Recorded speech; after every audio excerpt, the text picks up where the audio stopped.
We're two chicks and we're watching a flick, the best and the worst of Netflix. Don't change the channel cause here's the sitch. It's time for two chicks, one flick. Hello everyone and welcome to Two chicks, one flick. This is the first episode. We're so excited to be here. Yes. Our show is all about reviewing the things that we see on streaming platforms. The hottest, the newest movies, TV shows. Specifically, our favorite brand, type is romantic comedy, chick flick, teen drama, everything. Basically kissing booth. Yeah, should we talk about how we got to this? I think we should talk about our past. So in 2018, we were at a summer stock company. We won't disclose the name. And we were living in this cute little house with a TV. What else is there to do in the summer at summer stock than watch cute movies? That was the summer that Netflix decided to start making like rom-coms. Some good, some very bad. I think Kissing Booth was the first one that really was like crazy. Yeah, that was really that really started it off. Yes. And then there were some worse ones. The one with the guy, Alex. Yes, Alex. What was his name? It was like that one was bad. That one was really bad. Not good. The other Noah Centineo movie we watched, also not good. Sierra Boggess. Sierra Boggess. No, Sierra Burgess. Sarah Burgess? That was a classic. Sarah Burgess is a loser. Okay, so long story short, we started reviewing those movies. We started reviewing them and we made an Instagram account. Our friend took over our Instagram account that we were going to use to review things. We're starting over now. So we're starting over. We're rebranding. It's fine. So this week we watched The Half of It. The Half of It. It's on Netflix. It's streaming now. So basically, and I haven't told you this, Veronica, I don't think, but me and this movie go way back because I was in a film class last year and we had to read a script of an unproduced movie, and this was the script I read. And I found out after I did it that it was going to be produced by Netflix. So I've been waiting for it to come out for a year. Oh. So I have history with this movie. Oh, wait, that's really cool. Thank you. I know. I've been really excited. Anyway, so the plot of the movie is it's basically a Cyrano in modern times. We've seen it. We all love it. Basically, there's a girl named Ellie, and she lives, which is my name, crazy. She lives in this really small town in Washington, and she's basically smarter than everybody, and she's just kind of above it all. And she writes essays for everybody in town, she gets paid or whatever. And so this guy comes up to her and he wants her to write a love letter to this girl because he's not he's not good at doing that. Yeah. And so, but the plot twist is Ellie also has a crush on this girl. Not gonna say anymore, but she ends up helping write the letters, and hilarity, love, drama ensues. Yes. Okay, so let's just pick it up right there. Let's do it. Initial reactions to this movie. I would have to say Netflix really got it right on this movie. You really snapped with it. It was one of the first ones in a while where I was like, yes, this is such a good teen rom-com movie. But the thing that I loved the most about it is that there wasn't a tragic part of it.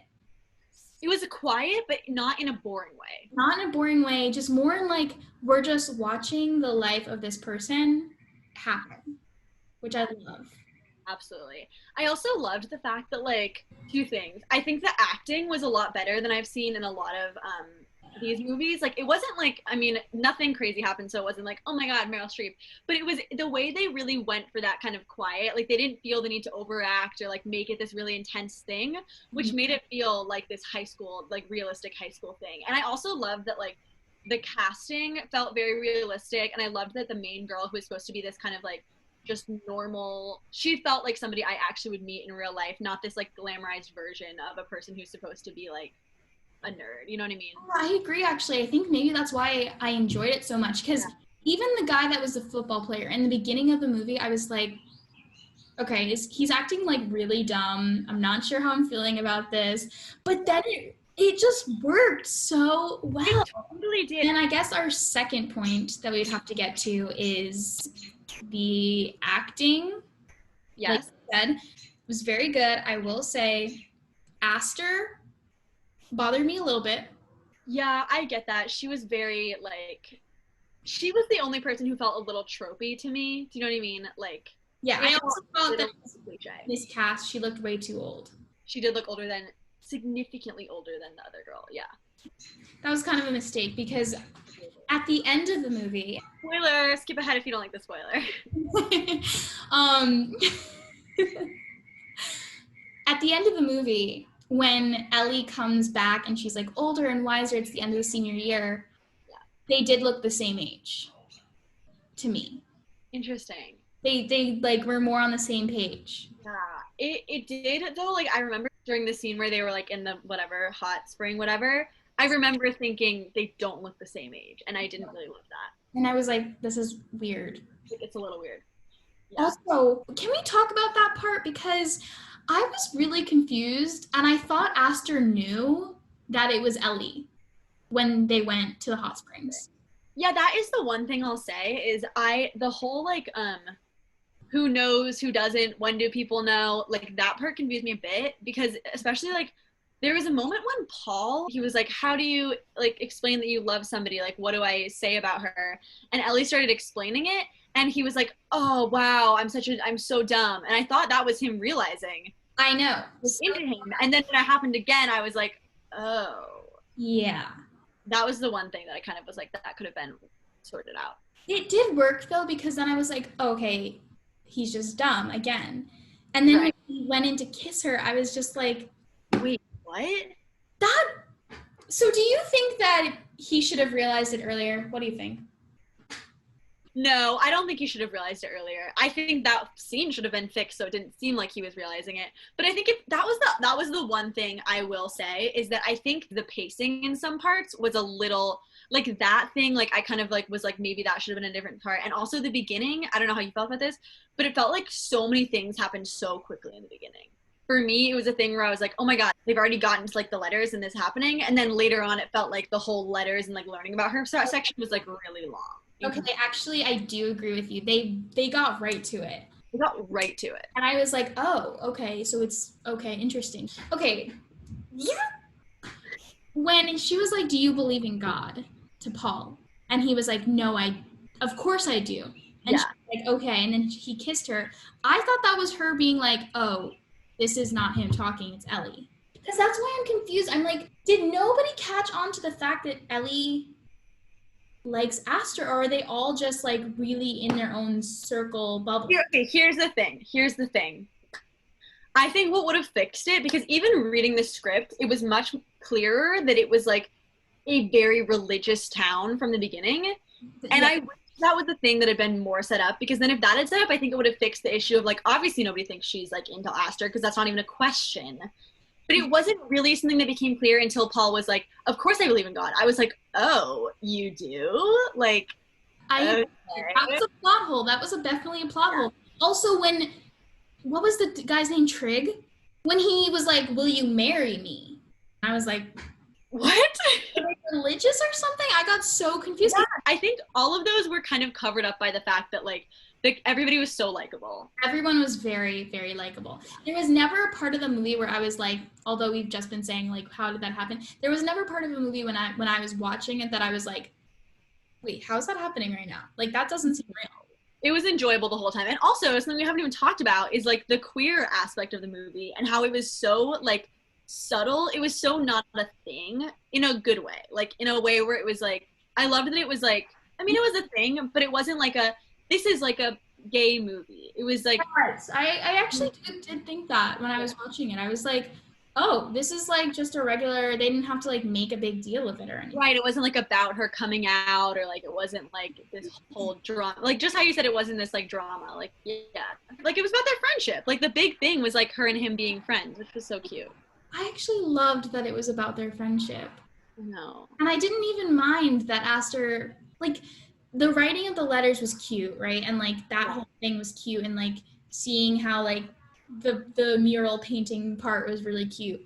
Right, but that was cute. where the part when then Paul and Ellie were like, you know, biking, and then you saw him getting better at football was like, That's so cute. And the part where they're like ping ponging, I think the best part was that like them as a friendship pair was so cute. Yes. The thing that I took away most from the movie is just how it was a love story about friendship.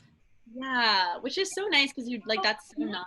Yeah. For some reason, when she was on the train at the end, I had this like memory from reading the script, and this could have been me making it up, but I really thought in the script there was a part where like he was running after her, and somebody was like, "Oh, is that your boyfriend?" And she was like, "No, it's my friend or like my best friend or something." And I like really liked that. Could be completely making that up, but I thought like there could have been more of a like maybe not. That would have been kind of weird. You liked that? You would have liked that? I kind of would have liked that, like more of a pin at the end, like more of a like. I thought that ending was perfect. It's the fact that that's like one of the things I love most in cinema, when they show this thing in like the middle of the movie, and they're watching the movie, and they're like watching this old film, and he's like, oh, that's so, she thinks it's so dumb how he's running after her, and he's like, I think it's nice, and she's like, no, it just shows how like she needs him or something like that. And then at the end, when she got on the train, I was like, don't do it, Paul. And then he did it. I totally missed that. I didn't even realize that it was like a callback. Yes, girl. It was Dude, now you have to, I feel like you have to rewatch it. I have to rewatch that part. I totally. It got me in my heart. I was like, oh my God, she's getting on the train. And then he's running after it, and she was like sobbing. In my opinion. I will say, I don't know how you felt about this. I did feel like the part where Aster was getting engaged was a little bit, I guess it's just like this. And that was the only unrealistic part. I was like, would they really be yelling in church? Like, no, I think this. I was like, what? Yeah, I was also taken out of it a little bit at that part. Yeah. But I don't know why they decided to do that. I think I would have been less taken out if it was only one of them talking, but it literally was like, he talked, and then she was like, and another thing. And I was like, wait, what? And then when she slapped him. And when she walked down the stairs and like continued talking. Yeah, that took me out of it a little bit. But like, I was like, okay, they all know each other. So let's get down to it. What would you rate it? Okay, should we have like a rating scale? Yeah, I think we should. Like things to compare to? Should we say on a scale of 1 to, or like on a scale of like the best rom-com? What's your favorite rom-com? When Harry Met Sally. So our scale should be on a scale of like top best rom-com you've ever seen, like When Harry Met Sally, and like my favorite is Notting Hill. Notting Hill, a classic. Classic. So like your favorite rom-com movie to the worst rom-com movie you've ever seen. Which honestly, no, it was the other one with the one we watched at Vince's house. Oh my God, terrible. Where he's like pretends to be different people. Boyfriends, yes. I don't even remember the plot. Wait, I have to find it. It was like so bad. On a scale of 1 to that, basically. On a scale of that to. Oh, that to the best. I would rate this movie a solid 8.5. Yeah, I think I agree. I think I would give it an 8, I would say. An 8. I think right after watching it, I was like, oh my God, I really like that. But there were some fallbacks that I think could have been. So yeah, I think I'll give it an 8. Enjoyable though, just enjoyable. Yes, very enjoyable. Very enjoyable. All right. Well, great. This has been our first episode of Two Chicks, One Flick. Thanks for watching, guys. Please comment below if you have any suggestions. Suggestions for the next thing that we should review. Doesn't have to be Netflix, can be any streaming. Totally. And let us know if you watched this movie and have anything you would like to say. Let us know what your rating is. Let us know what your rating is. Bye! Okay.